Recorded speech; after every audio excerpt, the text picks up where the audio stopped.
beginning of the game, you're in the Hogwarts library, and you immediately meet this character, the Professor, who is hopefully like the best teacher we've ever had. So the book is split into 5 chapters, and each chapter represents qualities of a wizard. So it could be importance of practice, any kind of attribute that a young wizard or witch would need to progress in the wizarding world.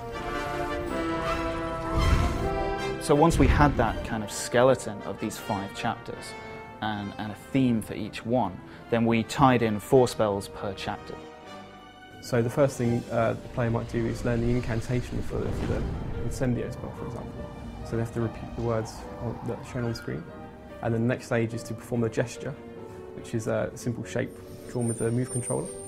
And then they might go into a practice environment where they fight some magical creatures with this new spell.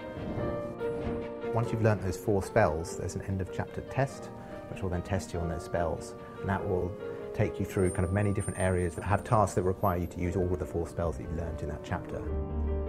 When you first cast a spell, a spell effect appears on the end of your wand, so you can immediately tell what spell you have cast. So for example, the Aguamenti spell, which is the water spell, is a blue bubbling orb on the end of it, and when you pull the trigger of the motion controller, this orb turns into water spraying out from the end of your wand.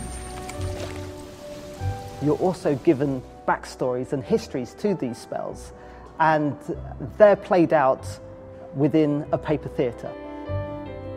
I wanted something that was of the book, but was also quirky, funny, playful in itself.